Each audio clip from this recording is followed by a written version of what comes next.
எல்லாருக்கும் வணக்கம். கொஞ்ச நாளாக மறந்துருந்தாங்க, திருப்பி ஞாபகப்படுத்தி விட்டு டிரான்ஸ்மார்ட். ஸோ ரொம்ப சந்தோஷமாக இருக்குது. ரொம்ப ஒரு யங் டீம். செருப்புகள் ஜாக்கிரதை இந்த டைட்டிலே ஒரு கதை சொல்லுது. ஸோ அது எனக்கு ரொம்ப பிடிச்சது. ஆக்சுவலாக என்ன கதை இருக்கும், செருப்புகள் ஜாக்கிரதைன்னு ஒரு புது டேர்ம்ஸில் ஒரு டைட்டில் இருக்குது. இதுக்கு பின்னாடி என்ன கதை இருக்குன்னு ஒரு ஆர்வம் தூண்டுது. யார் டைட்டில் சொன்னாங்கன்னு தெரில, அரவிந்த் சாரா டைரக்டரா தெரில, இல்லை கௌஷிக் சார் சொன்னாரா தெரில. பட் ரொம்ப நல்லா இருக்கு, ஒரு பெரிய ஆர்வத்தை தோன்றுது இது. அப்புறம் சவுத் சீகட் இவர் கௌஷிக் சார் பேசும்போது சொன்னார், இந்த மாதிரி நாங்கள் ஒரு நிறைய பிளாட்ஃபார்மில் நிறைய பேட்டர்னில் இந்த மாதிரி கண்டென்ட்லாம் நாங்கள் ப்ரொவைட் பண்ணலான் இருக்கோம் ஜீல அப்படின்னு சொன்னார். அது ரொம்ப நல்ல விஷயம். ஆக்சுவலாக ஒரு மூவியை ஒரு சிக்ஸ் எபிசோட்ஸாக இது பண்ணலாம், மினியாரில் வியூ பண்ணலாம், அந்த மாதிரிலாம் சொன்னார். அது ரொம்ப நல்ல விஷயம். நிறைய யங்ஸ்டர்ஸ்க்கு, நிறைய ரைட்டர்ஸ்க்கு, நிறைய டைரக்டர்ஸ்க்கு ஒரு பெரிய ஒரு வாய்ப்பு அது கொடுக்கும். ஸோ ஃபர்ஸ்ட் ஆஃப் ஆல் அவருக்கு நான் ஒரு பெரிய தேங்க்ஸ் சொல்லிக்கிறேன் அதுக்கு. Sir thank you so much sir. இன்னும் நிறைய யங்ஸ்டர்ஸ்க்கு ஒரு பெரிய ஒரு பிளாட்ஃபார்ம் அது ஆக்சுவலாக ஓப்பன் பண்ணி கொடுக்கும். அப்புறம் இந்த சீரீஸோட ப்ரொடியூசர் என்னோட ஃப்ரெண்டு சிங்காரவேலன், என்னோட ரொம்ப க்ளோஸ் ஃப்ரெண்டு, ரொம்ப விஷனரி, அதே சமயம் ரொம்ப கிரியேட்டிவான ஒரு ப்ரொடியூசர். நானும் அவரு சேர்ந்து ஒர்க் பண்ணதில்லை, பட் நான் நிறைய பேசியிருக்கோம். எனக்கு ரொம்ப நல்ல ஃப்ரெண்டு. ஸோ அவர் அவ்வளோ பேஷனேட்டாக இந்த கண்டென்ட்டை அப்ரோச் பண்ணுற ஒரு ஆள். ஸோ கண்டிப்பாக அவரோட அந்த பேஷனேட் அப்ரோச் ஒரு பெரிய சக்ஸஸ் கொடுக்கும் அப்படின்னு நான் நம்புகிறேன். அதே மாதிரி இது ஒரு டீம் இருக்குது. இதில் எல்லாருமே ரொம்ப நல்லா ரொம்ப பாசிட்டிவாக பேசினாங்க எல்லாருமே. அது மாதிரி 5ஆம் வேதம்ல விவேக் ரொம்ப நல்லா பண்ணியிருந்தீங்க இவர். I really like your work. ரொம்ப நல்லா இருந்துச்சு. ஒவ்வொரு சின்ன எக்ஸ்பிரஷன்ஸ்லாம் கூட ரொம்ப நல்லா இருந்துச்சு. அந்த ஹியூமர் பார்ட் அழகாக நீங்கள் பேலன்ஸ் பண்ணியிருந்தீங்க அதில், அது நல்லா இருந்துச்சு. அதே மாதிரி அண்ணன் சிங்கம்புலி அண்ணன், ஆனால் நான் சொன்ன மாதிரி கடவுள் கம்பமான்னு ஒரு படம் ஒர்க் பண்ணேன். ஒரு 20-25 நாள் சேர்ந்து ஒர்க் பண்ணோம். ரொம்ப ஜாலியாக எல்லாம் ஒர்க் பண்ணோம். அதுக்கப்புறம் ஃபோனில் பேசுவோம் அடிக்கடி. இப்பதான் பார்த்தேன், இந்த மகாராஜா படத்துக்கு அப்புறம் இன்னைக்குதான் பார்த்தேன். நான் பார்க்கும்போது ஒரு பயம் இருந்துச்சு எனக்கு. அண்ணன் பக்கத்துல உட்காரும்போது ஒரு பயம் இருந்துச்சு. உண்மையிலேயே ஒரு மாதிரி பக்குன்னு இருந்துச்சு. கை கொடுத்து பேச ஆரம்பிச்சதுக்கு அப்புறம் தான் எனக்கு நம்ம அண்ணன் தான் அவரு அப்படின்ற மாதிரி ஒரு சின்ன ஒரு இது வந்துச்சு. இப்படி ஒரு இம்பாக்ட ஒரு படம் ஏற்படுத்திச்சு, ஒரு கேரக்டர் ஏற்படுத்திச்சு, ஒரு ஆக்டர் ஏற்படுத்த முடியும் அப்படிங்கிறது ரொம்ப பெரிய விஷயம். ஏன்னா அது எல்லா ஆக்டர்ஸுக்கும் அமையாது. அப்படி ஒரு கேரக்டர் அமைஞ்சிருக்கு அண்ணனுக்கு. ஆனா அது அவ்வளவு அழகா பண்ணியிருந்தாரு. அவருடைய லைஃப் டைம்ல ஒரு பெரிய படமா அது இருந்திருக்கு. அது அவ்வளவு அழகா ஒரு பெருந்தன்மையா அதெல்லாம் இல்ல, டைரக்டர் தான் சொல்லுவாரு. ஆனா அது எனக்கு தெரியும், அதுக்கு பின்னாடி எவ்வளவு பெரிய ஒரு ஹார்ட் ஒர்க் இருக்கு அப்படின்ட்டு. ஸோ இந்த டீம் எல்லாருக்கும், இதுல நடிச்ச காஸ்டிங் க்ரூ எல்லாருக்கும் என்னோட பெஸ்ட் விஷஸ் நான் சொல்லிக்கிறேன். Thank you so much. பத்திரிகையாளர் நண்பர்கள் அனைவருக்கும் வணக்கம். அக்டோபர் 25 நம்ம 5ஆம் வேதம் ரிலீஸ் ஆச்சு. ஸோ நான் செருப்புகள் ஜாக்கிரதையை பற்றி பேசுறதுக்கு முன்னாடி, 5ஆம் வேதம் Z5 பொறுத்த வரைக்கும் ஒரு மிகப்பெரிய ஒரு பிளாக் பஸ்டர் ஹிட். அது அந்த டீமோட சேர்ந்து எங்களுக்கு உறுதுணையா இருந்த உங்க எல்லாருக்கும் நான் நன்றி சொல்ல கடமைப்பட்டிருக்கேன். So thank you so much. அவ்வளோ சப்போர்ட் கொடுத்தீங்க 5ஆம் வேதம்க்கு. எனிவே, இப்போ செருப்புகள் ஜாக்கிரதை இது ஒரு புது முயற்சி. ஆக்சுவலா நீங்க பாத்தீங்கன்னா ஒரு 5ஆம் வேதம் மாதிரியோ இல்ல மற்ற வெப் சீரிஸ் மாதிரியோ எழுதுறதுக்கு கொஞ்சம் நிறைய டைம் எடுக்கும். இந்த வெப் சீரிஸ்க்கும் எழுதுறதுக்கு நிறைய டைம் எடுத்தது. இது ஒரு புது கைண்ட் ஆஃப் ஒரு ஃபார்மேட் ட்ரை பண்ணிட்டு இருக்கோம். என்ன அப்படின்னா, ஒரு 2 மணி நேரம் படத்தை ஒரு சீரீஸ் ஃபார்மேட்ல கொடுத்தா எப்படி இருக்கும் அப்படின்ற ஒரு ஃபார்மேட் தான். அது ஒரு 6 எபிசோடா இருக்கலாம், இல்ல ஒரு 7 எபிசோடா இருக்கலாம். அது இந்த செருப்புகள் ஜாக்கிரதை அப்படின்ற இந்த வெப் சீரிஸ்ல இருந்து அந்த பயணம் ஆரம்பிக்குது நம்மளுக்கு. ஸோ இதுல இருந்து பாத்தீங்கன்னா எங்களோட ரீஜனல் பேக்ஸும் பாத்தீங்கன்னா இப்போ 99க்கு அவைலபிளா இருக்கு. இந்த மாதிரி நிறைய content oriented movie style web originals கொடுக்கலாம் அப்படின்ற ஒரு ஃபார்மேட்லயும் இறங்குறோம். ஸோ நிறைய ஃபார்மேட்ஸா இப்போ வெப் சீரிஸ் உங்களுக்கு Z5ல இருந்து வரப்போகுது. அதுல இதுவும் ஒரு ஃபார்மேட். ஸோ உங்களுக்கு ஒரு 45 நாள் இல்ல ஒரு 60 நாளைக்கு ஒரு தடவை பாத்தீங்கன்னா உங்களுக்கு இந்த மாதிரி ஒரு டிஃப்ரெண்டான ஒரு முயற்சிகள் வந்துகிட்டே இருக்கும். அண்ட் அது இந்த ஆர்கனைசேஷனோட ஒரு விஷனா இருக்கு. செருப்புகள் ஜாக்கிரதை அப்படிப்பட்ட ஒரு முதல் ப்ராஜெக்ட் இது. ஒரு ரொம்ப ஆக்சுவலா லைனா பாத்தீங்கன்னா சிம்பிள் லைன் தான். அதை எப்படி காம்ப்ளெக்ஸா பண்ணி நம்ம அதுல இருந்து ஹியூமர் கொண்டு வரலாம். ஹியூமர்ன்றது ரொம்ப கஷ்டம், எல்லாருக்குமே தெரியும். சில சமயம் அது கரெக்டா லேண்ட் ஆகும், சில சமயம் கரெக்டா லேண்ட் ஆகாது. ஆனா அது மேக்சிமம் எவ்வளவு முடியுமோ அதை வந்து ஒரு ஃபாஸ்ட் பேஸ்டா ஒரு என்டர்டெயின்மெண்டா கொண்டு வரணும் அப்படின்னு தான் இந்த 6 எபிசோட் Z5 வந்து பிளான் பண்ணி, அதுக்கு வந்து மிஸ்டர் அரவிந்தன் வந்து எங்களுக்கு கதையை கொடுத்து அங்கேருந்து ஆரம்பிச்ச பயணம் தான் ராஜேஷ் சூசேராஜ். அவர் 5ஆம் வேதம்ல இருந்தே இந்த பயணத்துல எங்களோட இருக்காரு. ஸோ ராஜேஷ் சூசேராஜுக்கு வந்து ஃபர்ஸ்ட் நன்றி சொல்ல கடமைப்பட்டிருக்கேன். அரவிந்தன் சாருக்கு நன்றி சொல்ல கடமைப்பட்டிருக்கேன். இது மழை காலத்துல தைரியமா எடுத்து தயாரிச்சு இன்னைக்கு இதை வந்து இவ்வளவு தூரம் கொண்டு வந்து நிறுத்தின எங்க சிங்காரவேலன் சாருக்கு நன்றி சொல்ல கடமைப்பட்டிருக்கேன். அண்ணே, இந்த மாதிரி ஒரு கதை டக்குன்னு ஆரம்பிச்சு டக்குன்னு முடிக்கணும், நீங்க தானே அப்படின்னு சொல்லும் போது ஓகே அப்படின்னு சொன்ன எங்க சிங்கம்புலி அண்ணனுக்கு நன்றி சொல்ல கடமைப்பட்டிருக்கேன். 5ஆம் வேதத்துல பாத்தீங்கன்னா மித்ரனா வந்து பல ரூபத்துல வந்து எல்லாரையும் மிரட்டி அசத்தி சிரிக்க வச்ச விவேக் ராஜ்கோபால் ஒரு நடிப்பு பேய்ங்க. அந்த ஆளு நிஜமாவே யங்ஸ்டர்ஸ்ல வந்து என்ன மாதிரி யங்ஸ்டர்ஸ்ல நான் சொல்றேன். ஸோ நடிப்பு பேய் அப்படின்னு நான் வந்து எனக்கு ரொம்ப ரொம்ப இம்ப்ரெஸ் பண்ண ஒரு ஆக்டர் அப்படின்னா விவேக் ராஜகோபால் நான் சொல்லுவேன். ஏன்னா ஹீ கேன் ஹோல்ட் சீன்ஸ், அப்படியே டைவர்ஷனே இல்லாம அவர் மேல அட்டென்ஷன் கொண்டு வந்துருவாரு. அமேசிங். நீங்க பெரிய லெவல்ல ஹைட்ஸ் ரீச் பண்ணணும் அப்படின்றது தான் எங்களோட பிரார்த்தனை. So Vivek Rajagopal, thank you so much. ஐராவை பத்தி சொல்லணும்னா அவங்களோட மொழி வேற, ஆனா தமிழை வந்து சும்மா அப்படி பிரமாதமா கரைச்சி குடிச்சு டப்பிங்கும் அவங்களே பண்ணியிருக்காங்க. அதுக்கு நம்ம எல்லாருமே ஒரு பெரிய கைத்தட்டல் கொடுக்கணும். ஏன்னா நம்ம தமிழ் லாங்குவேஜ் மதர் டங்கா இருக்கிறவங்களே பாதி பேர் டப்பிங் பண்ண மாட்டேன்றாங்க. ஆனா அவங்களோட லாங்குவேஜ் வேற, அவங்க இன்னைக்கு முயற்சி எடுத்து டப் பண்ணியிருக்காங்க அப்படின்றதே ஒரு பெரிய விஷயம். ஸோ அதே மாதிரி பாத்தீங்கன்னா எங்களோட எடிட்டர், எங்களோட சவுண்ட் டிசைனர் ஹரி, அப்கோர்ஸ் எங்களோட மியூசிக் டைரக்டர்ஸ் பிரதர்ஸ் முத்து கணேஷ், அவங்கள பத்தி எல்லாருக்குமே தெரியும். எல் வைத்தியநாதன் சாரோட பசங்க அண்ட் அமேசிங் டேலண்ட். இந்த ப்ராஜெக்டுக்கு வந்து அவங்க ஒரு பெரிய ஒரு பேக் போனா இருக்காங்க. அவங்களுக்கும் நன்றி சொல்ல கடமைப்பட்டிருக்கேன். கங்கா எங்களோட டிஓபி. இதுல இருக்கிற சேலஞ்சே பாத்தீங்கன்னா நிறைய ஆர்டிஸ்ட், லொகேஷன்ஸ் கம்மி. ஆனா அந்த லொகேஷன்ஸ் கம்மின்றது தெரியாத அளவுக்கு எவ்வளவு மேக்சிமம் அவர் எஃபர்ட்ஸ் போட்டிருக்காரு அப்படின்றது வந்து எங்களுக்கு நல்லா தெரியும். So thank you Ganga sir. மற்றபடி நிறைய ஆர்டிஸ்ட் இதுல நடிச்சிருக்காங்க. சவால்ராம், மரியா, ஹுசைன் எல்லாருக்குமே தெரியும். Hussain is an amazing stage artist plus journalist plus actor, serials, cinema எல்லாத்தையும் பார்த்துருப்பீங்க. ஸோ இந்த மாதிரி மாப்பிள்ள கணேஷ் சார் எல்லாமே நான் ஒவ்வொருத்தரா நான் சொல்ல ஆரம்பிச்சேன்னா ரொம்ப போர் அடிக்கும். அதனால தான் நான் வந்து தப்பா நினைச்சுக்காதீங்க. இதுல நடிச்ச அனைத்து கதாபாத்திரங்களும், முக்கியமா வந்து கவுன்சிலர், அது ஏகாம்பரமா நடித்தவர் வந்து ரொம்ப சிரமப்பட்டு நடிச்சார். அவருக்கு நான் நன்றி சொல்ல கடமைப்பட்டிருக்கேன். நான் இதை கிண்டலாவே சொல்லல. இன்ஃபேக்ட் அவருக்கு வந்து நடிக்கும் போது உடம்பு சரியில்லாம போய் குளிர் ஜுரம் வந்து இருந்தாலும் ஷார்ட்டுக்கு எவ்வளவு கோஆப்ரேட் பண்ணாருன்றது எங்களுக்கு தெரியும். ஸோ தேங்க்யூ ஸோ மச் எல்லாருக்கும். அண்ட் இண்டிவிஜுவலா யார் பேரையாவது நான் விட்டுருந்தேன்னா தயவு செஞ்சு மன்னிச்சுக்கோங்க. இந்த மாதிரி பல ப்ராஜெக்ட்ஸ், டிஃப்ரெண்ட் ஜானர்ஸ். காமெடின்றது ஒரு டஃப்பான ஒரு ஜானர், இதை அட்டம் பண்ணுவோமே அப்படின்றது தான் ஒரு எண்ணம். வேற ஜானர்ஸ்ல Z5ல இருந்து இன்னும் நிறைய டிஃப்ரெண்டான சப்ஜெக்ட்ஸ் வரப்போகுது. இந்த வருஷம் ரொம்ப ரொம்ப எக்ஸைட்டிங்கா இருக்கும்ன்ற நம்பிக்கை எனக்கு இருக்கு. உங்களோட சப்போர்ட் எப்பவுமே எனக்கு தேவை. மறுபடியும் சொல்றேன், எங்களோட பேக் எல்லாமே 99 ருபீஸா மாறி இருக்கு. கூடி சீக்கிரம் டிஃப்ரெண்ட் பேக்ஸ் வரப்போகுது. ஸோ Z5ல நான் stop entertainment at this kind of rate உங்களுக்கு வந்து எங்கேயுமே கிடைக்காது. Z5ல மட்டும்தான் கிடைக்கும். So please subscribe and watch. And செருப்புகள் ஜாக்கிரதைக்கு உங்களோட சப்போர்ட் கொடுங்க. Thank you so much. செருப்புகள் ஜாக்கிரதை. ஸோ Z5ல ஐலிக்கு அப்புறம் நான் இது பண்றேன். பட்டு இது பெரிய ஒரு ஆப்பர்ச்சுனிட்டி. இந்த ஆப்பர்ச்சுனிட்டியை கொடுத்த Z5 கௌசிக் சாருக்கு என்னோட மனமார்ந்த நன்றியை தெரிவித்துக் கொள்கிறேன்.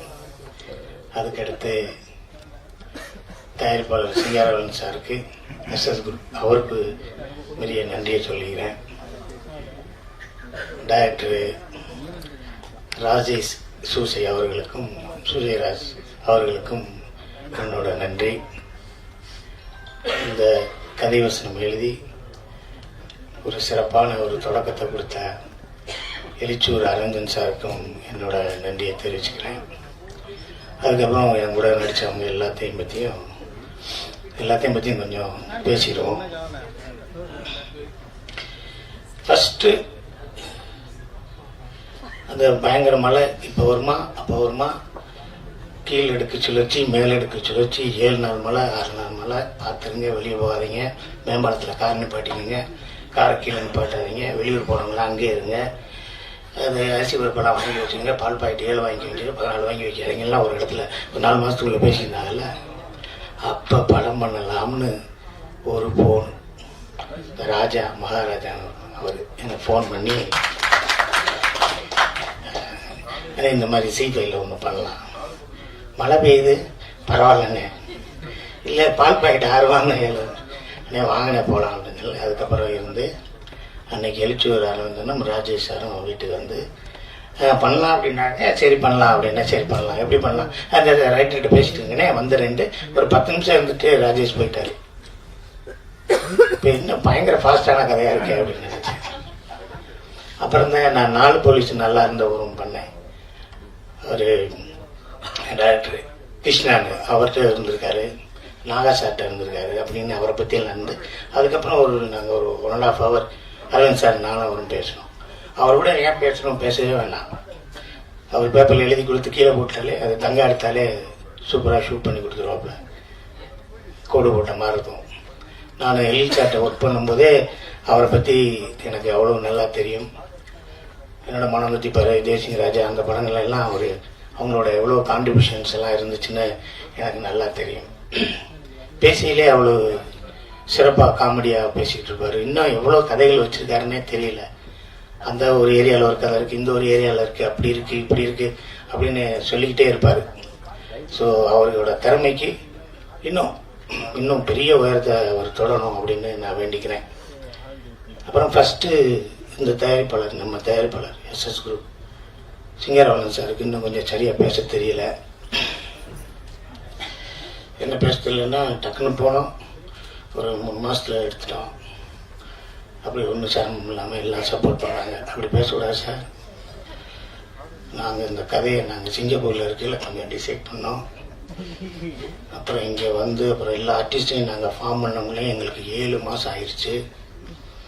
அதுக்கப்புறம் ஷூட்டிங் நாங்கள் ரெடி பண்ண இடத்துலலாம் 16 கேரவன் அப்படியெல்லாம் நிற்கிறதுக்கு இடமே இல்லை. ஹீரோயினுக்கெல்லாம் மேக்கப் போட்டு வரையில 3.5 மணி நேரம் ஆகும் சார். மதியானம் 2 ஷாட்டு தான் எடுக்க முடியும். அதுக்கப்புறம் நாங்கள் செலக்ட் பண்ண கேமரா பாம்பேயில் இருந்துச்சு சார். அதை 3 பேட்டா கொடுத்து இங்கே வரையில எங்களுக்கு 6 பேட்டா கொடுத்தா சார் ஒரு ஷாட்டை எடுக்க முடியும். அப்படி பேசினா தான் இன்னும் கொஞ்சம் நல்லா இருக்கும். கூப்பிட்ட உடனே காலையிலே 7:30 மணிக்கு பொங்கலை தின்ட்டு உட்காந்துருப்பாங்க சார், அப்படிலாம் சொல்லிடாதே, அது கொஞ்சம் நல்லா இருக்கு. இல்லை நம்ம சொன்னால் எப்படி வேலி ஏறும்னு என்கிட்ட ஆனால் சொல்லுங்கள், முதல் நாளே ஒரு ரெக்கார்டு போட்டு அனுப்பிச்சி விட்றேன் சார், பேசிக்கிட்டே இருங்க சார், ரொம்ப நல்லா இருக்கும் அப்படின்னு. தங்கா கேமராமேனு நான் கருப்பன் படத்தில் பண்ணும்போதும் நாடு பண்ணும்போதும் கேமராமேன் சக்தி சாரோட அசிஸ்டண்ட்டு. அப்போ ஏதாவது வேலை பார்த்துட்டு இருப்பா, என்ன தங்கா ரெடியாக இருந்தேன், இருங்கண்ணே உங்களை அழகாக்கிறதுக்கு தானே நாங்கள் எல்லா வேலையும் பார்க்குறோம், நீ அந்த விஷயத்தில் தோற்று போவ சத்தியமா எல்லாம் அழகாக்கவே முடியாது அப்படின்னா. இந்த படத்தில் நம்ம ராஜேஷ் சூசை சொல்லும்போது அண்ணே தங்கா தான் கேமராமேன் அப்படிங்கும்போது எனக்கு அவ்வளோ சந்தோஷம். தங்கா நீ எப்படியா கேமராமேன் ஆயிடணும் நான் பல செட்டில் சொல்லும்போது இங்கே தங்கா கேமராமேன் ஆகிட்டான் அப்படிங்கும்போது எனக்கு அவ்வளோ சந்தோஷம். ஏன்னா சினிமாவில் பார்த்தீங்கன்னா கெட்டது எல்லாமே பக்கத்தில் இருக்கும், நல்லது தூரமாக இருக்கும்.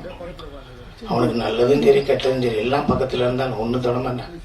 சீரட்டை கூட பார்த்ததில்லை, சரக்கை பார்த்ததில்லை, எதையுமே பார்த்ததில்லை, தூங்கவும் மாட்டாப்புல.